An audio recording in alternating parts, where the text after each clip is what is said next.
Bab 2220. Pintu cahaya ilusi. Di waktu bersamaan, cacing api merah ini juga menyerang ke arah Erikin.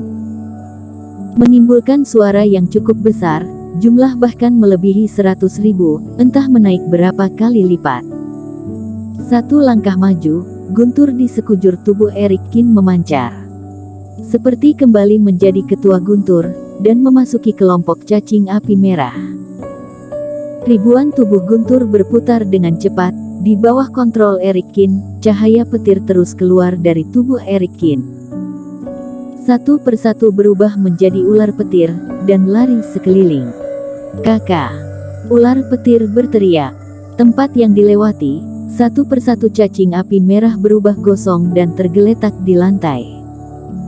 Di dalam goa, guntur menari, netranya memancarkan cahaya petir yang membinar. Erikin pun berada di atas udara. Perlahan tapi pasti, dia tengah melangkah maju. Tempat yang dilewati, cacing api merah pun terjatuh bagaikan hujan deras, dan menumpuk sekelompok jasad di lantai. 10.000, 100.000, 200.000 ekor.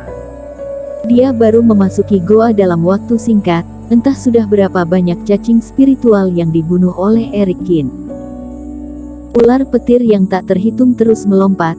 Jika Erikin tidak sengaja mengontrolnya, goa ini akan hancur, dan menampakkan void terdalam. Kini siluman tikus api tengah duduk di pundak Erikin dengan sombong, netranya terlihat membinar, dan terlihat bangga. Dia tengah menghadapi cacing api merah, mengeluarkan suara, seperti mengatakan, sebelumnya kalian merasa puas menghancurkan kita, apakah sekarang masih berani? Hingga akhir, cacing api merah sudah tidak bisa menahan. Mereka tidak kembali menyerang, namun seperti Erikin sebelumnya, berubah menjadi kabut berwarna merah, dan mulai mengaburkan diri. Erikin menggeleng, juga tidak membunuh cacing api merah yang ketakutan, lalu menyimpan api suci, dan memelihara api suci yang ke-14. Selanjutnya dia memasukkan jasad cacing api merah ke dalam tas penyimpanan. Saat menelusuri goa, tiba di jalan buntu, namun tetaplah beberapa jalan menyimpang. Hawa-hawa api di sini memang jauh lebih tinggi dibandingkan tempat sebelumnya. Tidak ada serangga yang mengganggu, kerohanian Erikin menyebar, dan juga merasakan sekeliling. Di posisi tengah goa juga terdiri cahaya ruangan, dan cahaya tersebut adalah titik demarkasi dua pihak hawa-hawa api. Namun hal yang membuat Erikin merasa disayangkan adalah, setelah melewati kelompok serangga, tetap tidak menemukan jalan untuk keluar. Sepertinya, dia mendatangi tempat yang mendekati ke inti. Bocah, waktunya kamu beraksi. Dia menepuk siluman tikus api yang berada di pundak, lalu menangkup lehernya, dan Erikin pun berujar. Siluman tikus api juga berujar dengan semangat, lalu kembali berlari. Di dalam goa, jumlah cacing api merah jauh lebih banyak dibandingkan di luar. Tapi sepertinya cacing api merah memiliki cara yang unik untuk menyampaikan pesan. Melihat Erikin pun juga menghindar, tidak ada cacing api merah yang kembali menyerang dirinya. Ternyata mereka juga bisa takut. Selain itu, Erikin juga merasa sedikit aneh. Di sisi lain goa adalah pusaran api. Jika cacing api merah tidak sengaja memasuki, tidak bisa juga dikatakan hal aneh. Tapi jumlah begitu banyak, hawa-hawa api di dalam goa, apakah benar-benar bisa memelihara jutaan cacing api merah? Mau bagaimanapun, makanan mereka adalah api. Mereka bahkan tidak kelaparan, dan justru terlihat sungguh semangat. Zizi. Di saat Erikin tengah berpikir, mendadak siluman tikus api yang berada di depan menghentikan langkahan kaki. Di sisi tembok goa, dia kembali menunjukkan ekspresi kebingungan. Kadang melihat depan, kadang melihat ke arah lain, seperti dia kesulitan memilih di antara dua ini. Dua tempat ini adalah tempat yang memiliki hawa-hawa api terkuat. Bersama dengan siluman tikus api cukup lama, Erikin juga telah mengerti maksud siluman tikus api ini. Tapi di depannya hanyalah tembok goa yang terlihat biasa saja. Hawa-hawa api di sini sangat kuat. Eric Kin menaikkan alis, mengulurkan tangan untuk menyentuh tembok goa.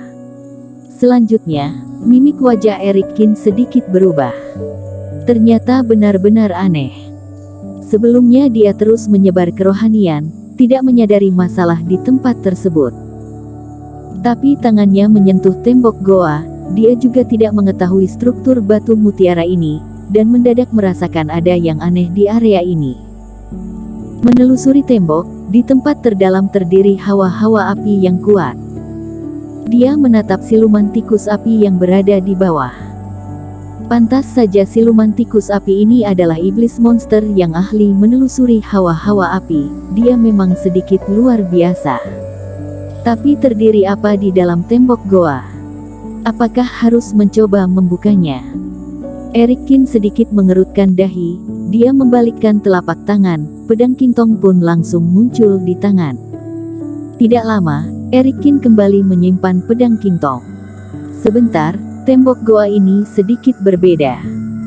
Eric Kin berpikir, lalu tangannya menyentuh tembok goa di depan, dan kembali menyamakan posisi di belakang.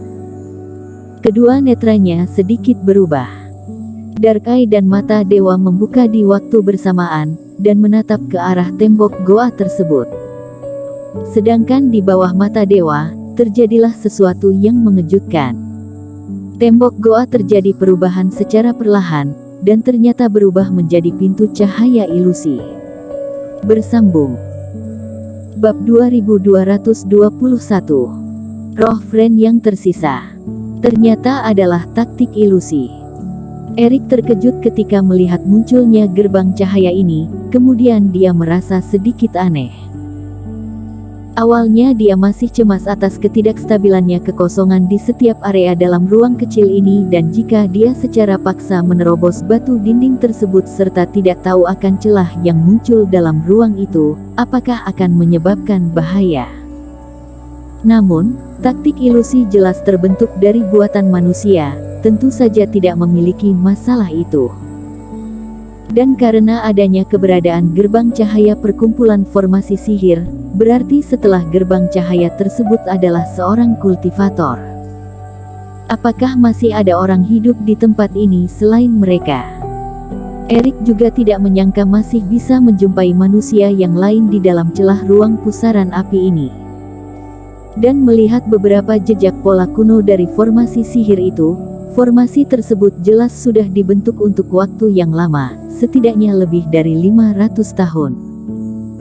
Jika benar seperti itu, apakah para kultivator itu masih hidup atau telah meninggal? Bagaimanapun, tidak ada Reiki di tempat ini. Dia penuh dengan keraguan dan juga tidak jelas apakah kultivator di dalam itu baik atau jahat, mati atau hidup. Teman seiman, aku tidak memiliki niat jahat terhadap kamu, aku hanya ingin menemukan cara untuk pergi dari sini. Bolehkah keluar untuk bertemu? Eric menatap formasi sihir dan berbicara. Formasi seperti ini menghadap luar, tidak menghadap ke dalam.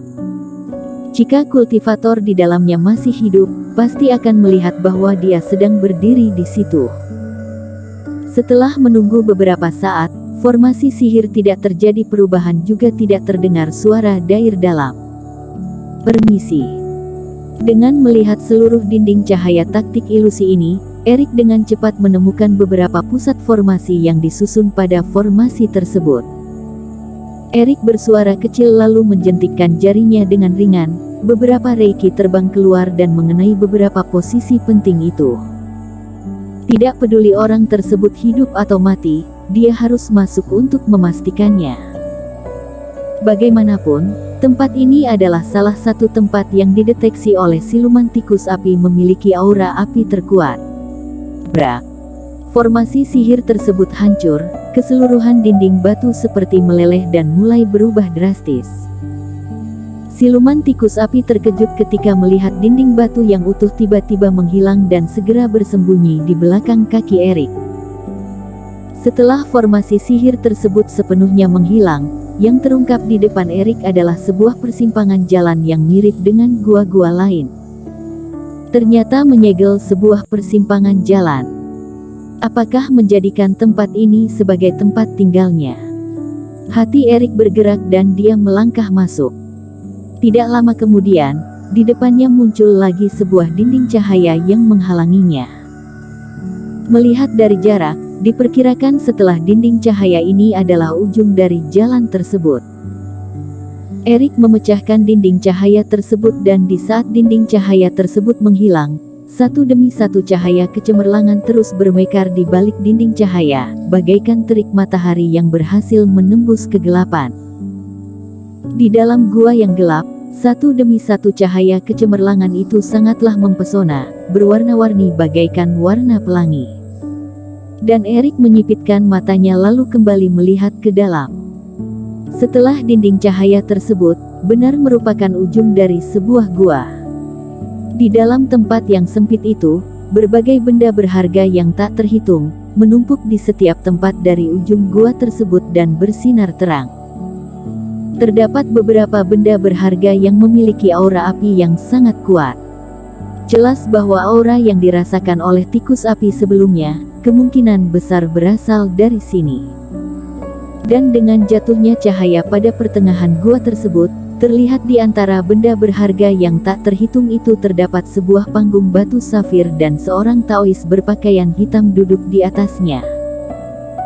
Dia berbadan kurus dengan sedikit menundukkan kepala, berambut sepanjang bahu berwarna abu-abu dan hitam dan tubuhnya memancarkan aura yang tak terlukiskan. Setelah melihat Erik masuk, pria paruh baya itu tiba-tiba mengangkat kepala dan membuka mata. Aku sudah terperangkap di sini selama bertahun-tahun dan akhirnya, ada yang datang. Saat melihat wajah orang tersebut, hati Erik melonjak keras dan sedikit tidak percaya. Friend, kepala sekte Tua Tang. Penampilan pria paruh baya ini jelas merupakan mantan kepala sekte partai Jihuo yang menghilang pada 600 tahun yang lalu. Ayah dari Febrina, juga merupakan kakek dari Jesse. Pria berbakat yang tiba-tiba hadir dan memimpin partai Jihuo bangkit kembali dengan mengandalkan kemampuannya yang kuat dan karismanya sendiri. Ketika Friend menghilang di sekitar Gunung Api Dewa, banyak yang mengatakan bahwa dia sudah mati. Adapun tentang apakah Huo Zong bekerja sama dengan sekte sihir Wuying diam-diam melakukan cara yang tidak tepat, tidak ada yang mengetahuinya. Namun, kehilangannya adalah fakta. Bahkan kartu kehidupan khusus kepala sekte di partai Jihuo juga telah hancur. Namun, yang mengejutkan Erik adalah kemunculan Friend di sini, di dalam celah ruang jurang api di kedalaman Sungai Fenyan. Tetapi, setelah terkejut untuk beberapa saat, Ferdinand perlahan kembali tenang. Karena Friend yang di depannya tidak pasti merupakan kepala sekte Tang sebenarnya yang masih hidup.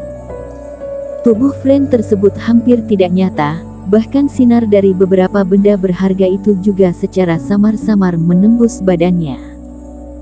Kondisinya lebih seperti sebuah roh sisa, atau seperti kondisi Master Abadi Rui, hanya obsesi saja. Yang berarti, Friend mungkin memang sudah mati. Namun, tidak seperti tebakan orang-orang yaitu langsung mati di tangan Huo Zong atau sekte sihir Wuying, setidaknya dia berhasil melarikan diri ke Sungai Fenyan.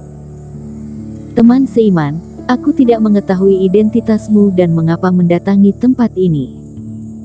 Namun, karena kamu menemukan aku, Friend, maka adanya takdir di antara kita.